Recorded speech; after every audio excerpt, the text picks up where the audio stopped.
할렐루야. 주일 2부 예배 함께 하시는 여러분들에게 이제 새 생명 얻은 자로 승리의 새 삶을 누리는 우리 모두가 될 수 있기를 주님의 이름으로 축복합니다. 로마서 1장에서 5장까지 죄인이 어떻게 의롭게 되는지에 대한 말씀을 우리가 함께 나누었습니다. 그 죄인이 이제 의롭게 되었다면 이제 6장에서는 뭐를 말하는가 하면 의롭게 된 사람이 어떻게 의롭게 살아갈 것인가, 여기에 대해서 분명하게 말씀해 주고 있다는 것입니다. 내가 의롭게 되었기 때문에 이제 거기에 합당한 우리의 삶이 따라가야 되는데 그 삶을 우리는 어떻게 살아가는 것인가, 이게 바로 은혜 안에 있는 새 생명의 삶이라는 것을 우리에게 분명하게 말씀을 해주고 있는 것입니다. 우리는 정말 값싼 은혜로 이 모든 것들을 만들어서는 되지 않습니다. 내가 구원받고 내가 의로워지게 된 것이 쉽게 되어진 게 아니에요. 내가 예수 그리스도를 통하여 하나님의 독생자 예수 그리스도가 십자가의 죽으심으로 통하여 내 죄가 사함을 받고 내가 의롭게 되어졌습니다. 그렇기 때문에 우리는 이 죄에 대해서, 죄에서 사함을 받은 것에 대해서 우리는 정말 너무나 단순하게 쉽게 생각하는 것이 아니라 엄청난 대가를 지불하기 때문에 거기에 합당한 삶을 우리가 살아가는 것이 마땅하다는 것을 우리는 늘 항상 잊지 말아야 된다는 것입니다. 그러면 우리는 이제 새 생명 얻은 자로서 우리는 어떤 삶을 어떻게 살아가야 되는가, 여기에 대해서 오늘 본문은 우리에게 분명하게 말씀을 해주고 있습니다. 그 첫 번째로 우리에게 말씀하는 것이 뭡니까? 우리는 죄에 대해서 이미 죽은 사람이라는 것. 여러분 이 사실 믿습니까? 우리는 죄에 대해서 이미 죽은 사람이에요. 그럼에도 불구하고 우리는 때로는 그런 경우가 있어요. 사람들은 종종 이미 끝난 과거에 매여 사는 사람들이 있어요. 이미 끝난 과거에 매여 사람들을 예를 특징을 한번 제가 예를 한번 들어볼게요. 특별한 예입니다만은 교도소의 수감을 20년, 30년을 하고 나면 교도소 생활이 익숙해져 버려요. 교도소 생활이 익숙해지고 나면 교도소 바깥에 나와가지고 생활이 어색해져 버립니다. 어색해지는, 이게 사회심리학적으로 사회화라 그러기도 하고 수용소 증후군이라고 이야기합니다. 이거 사회심리학자들이 쓰는 용어입니다. 그러다 보니까 이들이 뭔가 하면 나와가지고, 이전에는 교도소 안에 있을 때는 일어나라 그럴 때 일어나면 되고, 자라 그럴 때 자면 되고, 밥을 주면 먹으면 되고, 시키는 대로 하면 되는 거예요. 그런데 막상 교도소 밖에 딱 나왔더니, 이거 집을 내가 구해야 되고, 일자리도 구해야 되고, 일을 하려고 하니까 사람들하고 맞춰야 되고, 여러 가지가 있는데 너무 머리가 복잡해 버린 거예요. 복잡해 버리니까 차라리 교도소 생활이 더 편하다고 익숙하다고 생각하면서 다시 교도소 행을 택하는 사람들이 있어요. 이 실제적으로 있는 일이에요. 미국에는 이런 일들이 상당히 많이 있고 우리나라도 실제로 있었어요. 그래서 범죄를 저지르러 가는데 왜 이러냐 했더니 차라리 교도소 가는 편해가지고 교도소 가려고 그랬다고 재범을 또 저질러 버리는 거예요. 이러한 모습들이 오랫동안 장기 복역을 했던 죄수들에 가면 있는 게 아니라 우리 신앙생활하는 우리 속에도 있다는 겁니다. 우리가 그동안 제약된 생활을, 옛사람의 생활을 오랫동안 하고 난 후에 우리가 새 삶을 얻었어요. 우리는 이제는 새로운 존재가 되어졌어요. 그런데 새 삶을 살려고 막상 딱 해보니까 이게 쉬운 게 아니에요. 이게 여러 가지 면에서 이전의 생활에 익숙한 것에 젖어 있는 것에서 새롭게 바꾼다는 것들이 굉장히 힘든 거예요. 그러다 보니까 한 번, 두 번 시도해보다가 결국 옛생활로 돌아가 버려요. 옛생활로 돌아갈 때 아예 교회하고 담쌓고 돌아가는 사람도 있지만은 어떤 사람들은 많은 경우에 이렇게 교회 생활은 해요. 소위 말하면 종교 생활은 해요. 그런데 실제적인 생활, 옛생활은 세상에 똑같아요. 예수 안 믿을 자하고 똑같은 생활을 그대로 가지고 간다는 겁니다. 교회 오면 예수 믿는 사람 많아요. 성도예요. 그러나 그거는 교회 안에서 뿐이에요. 밖에 나가면 여전히 옛 생활을 그대로 이어가고 있는 이 모습을 가지고 있다는 겁니다. 그러면서 이제 우리는 하나님의 은혜가 우리 가운데 크기 때문에 우리는 제 가운데 있지만은 내가 하나님의 은혜를 내가 더 크게 내가 제 때문에 느낀다. 그러면서 제 가운데 또 그거 할 수 있느냐? 오늘 보면 그럴 수 없다. 분명하게 말하는 거예요. 그러면 안 된다. 이걸 말하고 있는 거예요. 왜 그러면 안 된다고 말합니까? 너희는 이미 죄에 대해서 죽었다는 거예요. 죄에 대해서 죽었는데 왜 죽은 그 상태에서 다시 자꾸 살아나려고 하느냐, 그것을 분명하게 말씀하고 있는 거예요. 그러면서 오늘 본문 3절, 4절은 세례를 설명을 하면서 세례를 통하여서 분명하게 이해하기 쉽게 우리에게 알려주고 있습니다. 여러분 혹시 좀 약간 하우링 안 나세요? 안 나요? 제만 들리는 겁니다. 나요? 네, 하우링? 네. 이게 별거 아닌 것 같아도 제가 이게 상당히 때로는 거슬릴 때가 많아요. 이렇게 되면요. 자, 여러분 이 세례를 통하여 가지고 이걸 설명하는, 여러분 세례가 그냥 단순히 종교 의식이 아닙니다. 내가 세례 받고 나면 내가 세례 교인이기 때문에 내가 공동의한테 투표권이 이거 아니에요. 그 정도 수준이 아니에요. 세례는 뭔가 하면요, 예수 그리스도와 연합이에요. 어떻게 연합하는가 하면요, 내 옛사람이 예수 그리스도와 함께 죽어요. 예수 그리스도 십자가에 못 박히는 게 예수님 혼자가 아니라 내 죄 때문에 내 옛사람의 죄 때문에 십자가에 못 박히는 거예요. 그러니까 그 십자가에 내가 예수님과 함께 죽는 거예요. 그리고 예수님이 죽어서 끝나는 것이 아니라 예수님은 다시 어떻게 됩니까? 3일 만에 부활하시죠? 예수님 혼자 살아나는 것이 아니라 제 가운데 함께 못 박혔던 우리도 같이 살아나는 거예요. 예수 안에서 우리는 새로운 사람들로 살아나는 거예요. 새로운 피조물이 되는 거예요. 이렇게 살아나는 거예요. 그래서 장로교는 이렇게 세례를 할 때 물을 찌가지고 성부와 성자와 성령의 세례를 주노라 이렇게 하는데요. 침례교 같은 침례교가 더 낫고 장로교가 더 낫다 이런 의미가 아니에요. 저는 본질적인 의미를 설명하는 거예요. 침례교 같은 데는 아예 물 안에다가 갖다가 집어넣어 버립니다. 집어가지고 그냥 이렇게 딱 안아가지고 팍 집어넣어요. 머리를 딱 집어넣습니다. 집어넣은 상태로 그대로 누르고 있으면 죽어요. 그래서 너는 이미 예수님과 함께 십자가에 못 박혀 죽었다. 이걸 느낄 정도 됐을 때에 확 끌어냅니다. 그러면 일어나요. 그리고 너는 다시 예수님과 함께 살아났다. 예수님과 함께 그 새 생명을 얻은 자다. 부활에 동참하는 자다. 새로운 피조물이라는 사실을 알려주는 거예요. 그렇게 우리가 이러한 새로운 것으로 우리에게 완전히 새 삶을 살게 되었다는 사실을 우리에게 분명히 말씀해 주고 있다는 겁니다. 그런데 내가 만약에 나는 여전히 나는 죄인이야. 나는 여전히 내 성질이 머리가 그래가지고 어쩔 수 없어. 나는 그 성질대로 살 수밖에 없어. 이런 식으로 한다면 이거는 잘못 되어진 거예요. 분명히 잘못 되어진 거예요.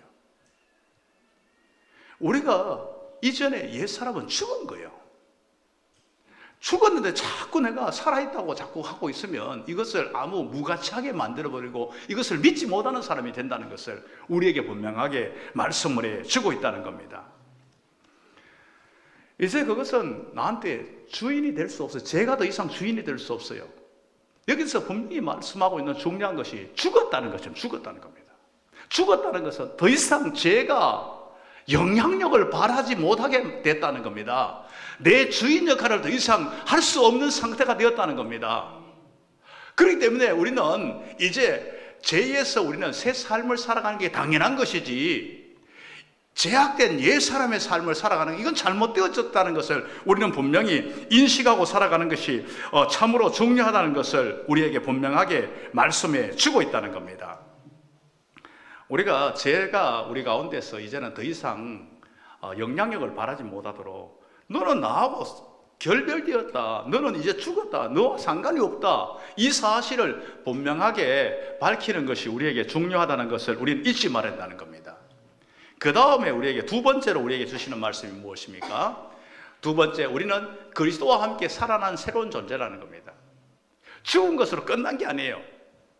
우리는 그리스도와 함께 다시 살아나는 존재가 되었다는 사실을 우리에게 분명하게 말씀을 해 주고 있다는 겁니다. 십자가는 우리의 죄책만 제거한 게 아니에요. 십자가는 우리의 죄의 지배권도 완전히 벗어나도록 했다는 사실을 우리에게 분명하게 말씀을 해 주고 있습니다. 그런데 여전히 그 죄의 지배권 속에 살아가는 존재가 되어서는 안 된다는 거예요. 내가 이사를 했어요. 이사를 했는데 이사를 하고 난 후에 택배를 시키는데 주문하는데 자꾸 옛날 주소로 자꾸 보내요. 옛날 주소. 번지수가 틀렸어요. 그곳으로 자꾸 보내요. 자기는 이사했는데 자꾸 옛날 거로 보낸다. 이건 철저하게 잘못했잖아요.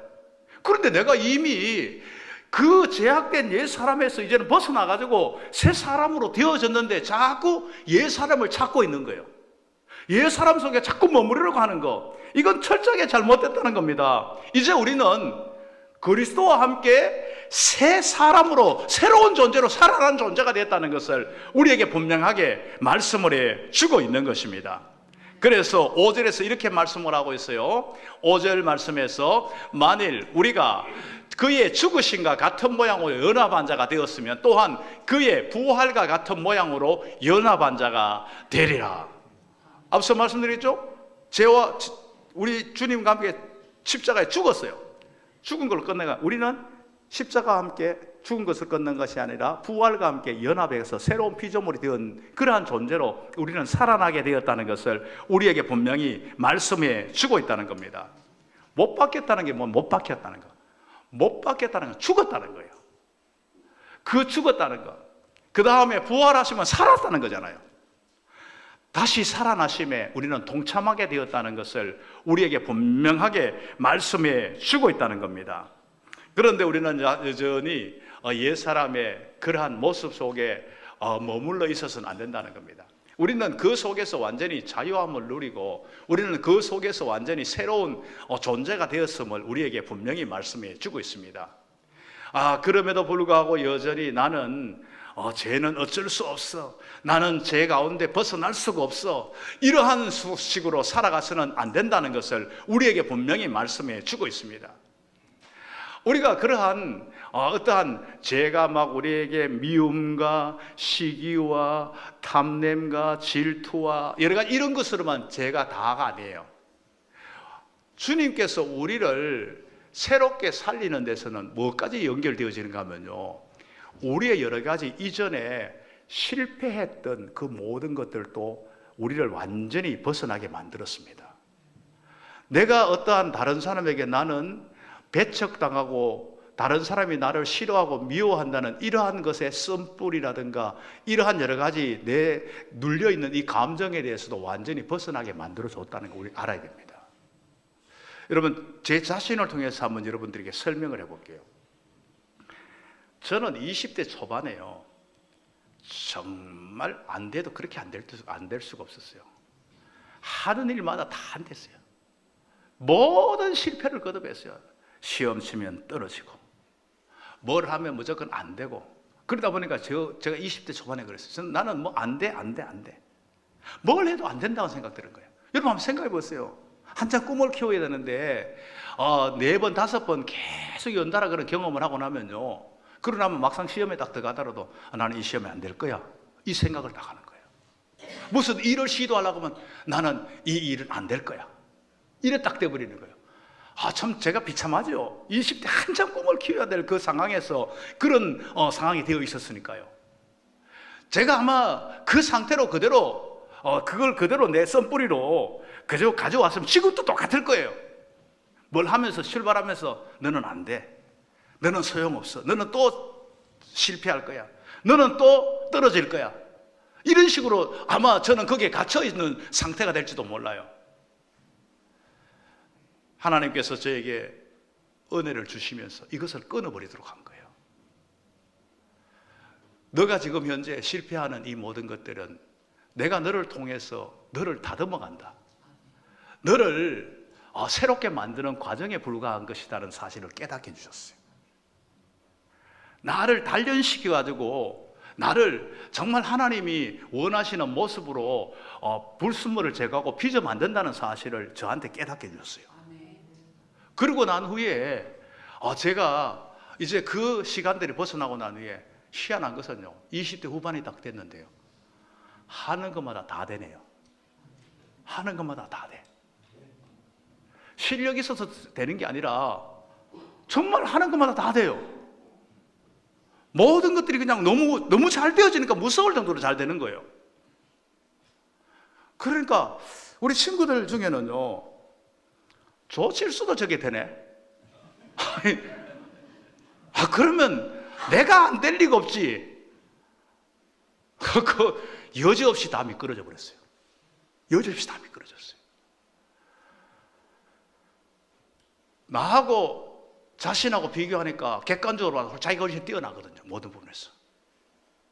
그러니까 조칠수 된다면 나도 된다고 생각했는데 하나님의 은혜를 몰랐던 거예요. 하나님의 은혜 가운데 된 것이지 내가 내 힘으로, 내 능력으로, 내 힘으로 된 게 아니에요. 여러분, 저는 어디 가면 요즘 목사님이십니까? 그러니까 좀 무서워요. 카페를 가도 어저께도 카페 갔더니 목사님이시. 그때부터는 막 완전히 차려돼가지고 막 완전히. 그런데 제가 원래 그게 아니에요. 이전에 이 친구들하고 이렇게 가면 저보다가 연배가 훨씬 높은 이 깡패들이, 이게 선배 깡패들이 하여튼 꼭 나를 불러요.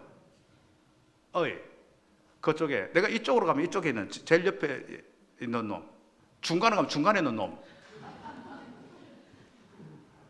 뭔가 제가 기분 나쁘다는 거예요. 때려주고 싶다는 거예요. 괴롭히고 싶다는 거예요.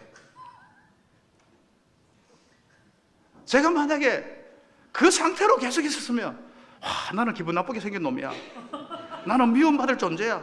나는 어쩔 수 없어. 나는 사람들이 싫어해. 이러면 지금도 여러분들이 막 내가 쓰기만 하면 저 목사님은 왜 정말 기분 나쁘게 생겼다. 목사님 치고는 참 인상이 더럽다. 여러분이 그렇게 이야기했을 거예요, 아마요. 그런데 저보고 인상 좋다고 막 그래요. 아멘 한 명밖에 안 하는데. 여러분 인정하든 안 하든 밖에 나가면 그래요. 밖에 나가면 그렇게 이야기를 해요. 모르는 사람들이 그런 이야기를 해요. 그렇게 이야기를 해요. 그런데 제가 그것을 벗어나니까, 내가 그 썸뿌리에서 여러 가지 잘못되고 벗어나니까 그런 이야기를 듣는 거예요. 그러니까 내 속에서도 사람들은 나를 호감을 가질 것이다, 나를 좋아할 것이다, 나를 반겨줄 것이다, 이런 생각이 가지는 거예요. 이게 굉장히 중요한 겁니다. 우리는 예수님 안에서 우리의 제약된 모든 것에서도 완전히 새로워졌을 뿐만 아니라 우리의 여러 가지 썸뿌리에서도 완전히 새로워졌다는 것을 우리는 알아야 됩니다. 우리가 이 새로워진 이것을 완전히 우리가 누리는 사람이 되어야 되는데, 우리는 때로는 그거 잘 못 누릴 때가 참 많아요. 때로는 한 번, 두 번 좀 결단하고 말기 때문에 그래 되는 거예요. 우리가 내가 이렇게 살지 않겠습니다 하고 결단을 한두 번 다 하잖아요. 하고 난 후에 그것을 옛날에 살던 이 삶을 이렇게 빼버리고 났으면 이 뺀 것을 그대로 두면 안 돼요. 여기 뺀 부분에다가 새로운 걸 채워야 돼요. 새로운 걸 안 채우면 어느 순간에 이게 빼놓은 것이 다시 들어와요. 이게 다시 자리 잡아버려요. 예를 들면요, 건건마다 막 분노를 막 하는 사람이 있어요. 분을 막 폭발하는 사람이 있어요. 그러면 이제 분을 막 폭발하는 데에 내가 안 하기로, 이제는 그것이 하나님께서 싫어한다는 걸 알고 안 하기로 결단을 딱 했어요. 그럼 분을 빼냈어요. 빼놓고 난 후에 이걸로 여러분 그대로 두면 안 돼요. 어느 순간 어떠한 그 계기가 되면 다시 이게 들어와 버려요. 그럼 여기다가 다른 빈자리에 다른 걸 채워야 돼요. 뭘로 채워야 될까요? 여러분 말씀으로 채워야 돼요. 이걸 안 채우면 안 돼요. 여기에다가 주님이 시는 기쁨으로 채워야 돼요. 채워야 돼요. 그런데도 분이 또 일어나요. 분이 막 일어나잖아요. 일어날 때 어떻게 합니까? 3분 타임. 3분만 참아야 돼요. 3분만. 제가 잘해서 그런 게 아니라 저도 그냥 가르쳐 줄 뿐이에요. 저는요 3분만 딱 참는 거예요. 3분 딱 참으면요 어지간한 거는 3분 참고 나면 별거 아니에요. 다 지나가 버려요. 그래도 안 되면 그 자리를 피해요. 그리고 어떻게 합니까? 찬송을 불러요. 마음에 분이 가득 찰 때 뭐라고요? 기도했나요? 그렇지. 내가 이 마음에 분이 가득 찰 때 기도해야지. 기도. 그러니까 기도 솔직하게 하나님 내가 마음에 분이 꽉 차져서 폭발할 지경입니다. 성령님께서 내 마음과 감정을 지배하시고 다스려 주십시오. 이렇게 하면요 그 순간 그 분의 기운을 쫙 빼버려요. 여러분 이걸로 이렇게 해서 우리가 해야만이 우리가 변화된 새 사람이 되는 것이지 그냥 뭐 한번 그냥 작정하고 결단하고 천만의 말씀이에요. 안 돼요. 그리고 한두 번 한다고 되는 게 아니에요. 여러분 뛰어난 이거 뭐 선수들 뭐 체육 뭐 하는 운동 선수들 보면요 그 사람들이 막 우리보다가 막 뛰어난 기량을 발휘하는 거 그 사람들이 한두 번 해가 된 사람들이 아니에요. 수천 수만 번을 반복해 가지고 된 사람들이에요. 우리의 인격이 훌륭해지는 정말 우리가 변화된 새 삶을 살아가기 위해서는요 우리가 실패하고 우리가 넘어지더라도 다시 일어나 가지고 그것을 반복하고 새로운 것을 계속 자리 잡을 때까지 할 때에 우리가 그 속에서 정말 새 삶을 살아가게 된다는 겁니다. 예수님 닮아서 예수님이 원하시는 삶을 그때야 우리가 예수님의 닮은 인격이 되어지는 거예요. 우리는 그러한 삶으로 우리는 날마다 살아가야 된다는 사실을 잊지 말아야 된다는 겁니다. 여러분 우리는요 넘어질 수는 있어요. 우리가 아무리 뭐 결단한다고 안 넘어지는 건 나는 보장이 없어요. 넘어질 수 있고 실패할 수 있고 실수할 수 있어요. 그렇다고 우리 정체성이 바뀐 게 아니에요. 우리 가치가 달라진 게 아니에요. 우리 존재가 사라진 게 아니에요. 내가 몇 번 실패하고 넘어지고 뭐 깨어졌다고 할지라도 내가 하나님의 자녀인가 바뀐 게 아니에요. 내가 예수 생명이 있는 거 구원 얻은 게 사라진 게 아니에요. 여러분 돈 5만 원짜리 몇 번 꾸겨졌다고 해가지고 땅에 몇 번 밝혔다고 해가지고 그게 사라집니까? 그 가치 안 사라져요. 보기에 약간 정말 밟혀가지고 흙이 좀 묻었을 뿐이고 구겨져가지고 이전에 빳빳한 데보다가 좀 보기에 좀 싫을 뿐이지 그 가치가 사라진 게 아니에요. 그러면 뭡니까? 우리는 다시 일어설 수 있다는 거예요. 다시 시작할 수 있다는 거예요. 우리는 이 모든 것을 다시 새롭게 얼마든지 할 수 있는 근거가 바로 거기에 있다는 것을 우리에게 말씀해 주고 있습니다. 그렇기 때문에 나는 원래 그런 사람이야. 나는 어쩔 수 없어. 나는 이렇게 사는 거야. 이런 것은 무덤의 언어입니다. 무덤에 계속 머물러 있는 언어예요. 우리는 부활의 언어를 사용해야 됩니다. 생명의 언어를 사용해야 됩니다. 나는 이제는 다시 새 생명 얻은 자다. 새 삶을 얻은 자다. 새로운 삶을 살아가는 존재다. 이것을 우리는 분명하게 선포하면서 우리는 나아가야 된다는 것을 잊지 말아야 됩니다. 그 다음에 세 번째로 우리가 살펴볼 수 있는 게 뭡니까? 이제는 제가 아니라 하나님에 대해서 살라는 겁니다. 여러분 사람들은요 이제 열심히 살아가요. 지금도 이 세상의 사람들은 열심히 살아가는데 뭐 때문에 살아가는지 모르는 경우가 많아요. 그러면 동물적인 인생을 살아가요. 그냥 잘 먹고 잘 살기 위해서. 여러분 그 끝은 어떻게 될까요? 그냥 잘 먹고 잘 사는 끝날까요? 여러분 동물적인 삶을 살아가서는 안 돼요. 그냥 내가 뭐 열심히 살다 보면 뭐 그 행복해지고 잘 되겠지. 여러분 이것이 다 끝이 아니에요. 우리는 분명히 방향이 있습니다. 내가 어디로 가는지 방향을 알고 있어야 돼요. 내가 멸망인가 구원인가? 내가 하나님이 원하는 방향 하나님과 반대 방향인가? 이것을 분명히 알고 우리는 방향을 잡아갔으며 살아가야지. 우리는 향방 없이 그냥 막연히 열심히 사는 그것으로 끝나서는 안 된다는 것을 우리에게 분명하게 말씀해 주고 있다는 것입니다. 우리가 9절 말씀에서 이렇게 말씀을 하고 있습니다.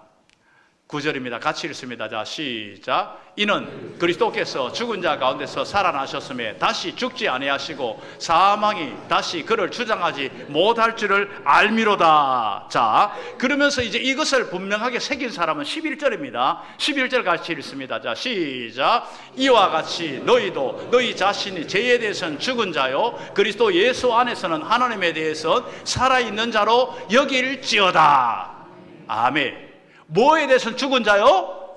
죄에 대해서는 죽은 자요. 뭐에 대해서 살았어요? 하나님에 대해서 살아있는 자로 어떻게 하라고요? 여길지어다. 내 스스로 그렇게 생각하자, 그렇게 믿고 있자, 이게 아니에요. 이건 이미 확정된 용어, 여길지는 확정된 용어예요. 이것은 이미 계산이 끝났고 이미 지불이 완료되었고 이미 이 모든 것들이 확정되어졌다는 것을 선포하고 있는 거예요. 마치 예수님께서 이 땅에서 마지막에 정말 다 이루었다. 이것이 뭡니까? 테텔레스타이. 다 갚았다. 이 회개 용어거든요. 죄값을 내가 다 지불했다.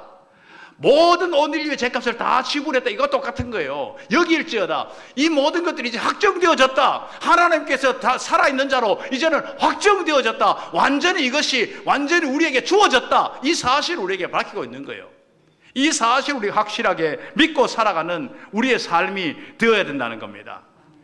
그렇기 때문에 이제 우리는 죄에 대해서 더 이상 끌려가는 이게 돼서는 안 돼요. 나는 죄에 끌려가는 존재가 아니라 하나님께 살아있는 존재다.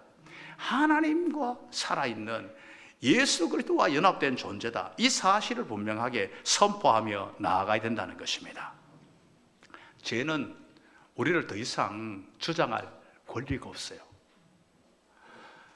이미 죽은 사람에게는요, 그 죽은 사람, 그 사람에게 세금 고지서가 나가지가 않아요. 죽은 사람에게는 더 이상 범죄에 대해서 판결을 할 수가 없어요. 이제 더 이상 할 수가 없어요. 이제 우리는 죽은 사람이에요. 죄에 대해서는 죽은 사람. 죄는 우리에게 권리를 행사하지 못하게 만들어준다는 겁니다. 그렇기 때문에 이제는 우리는 하나님에 대해서 살아있는 자로 우리는 확실하게 살아가야 된다는 것입니다. 이제 우리는 이러한 은혜 아래서 새 생명을 가진 자로서 이제 어떻게 됩니까? 우리가 새 생명을 가진 자로서 이미 우리는 어디에 죽은 자라고요? 죄에 대해 죽은 자고, 그리고 새 생명을 가진 자로 우리는 그리스도와 함께 어떻게 됐다고요? 살아나는 존재가 되었습니다. 그러면 이제 우리는 누구와 함께 살아야 되는 것입니까? 하나님에 대해서 살아가는 복된 인생이 될 수 있기를 주님의 이름으로 축복합니다.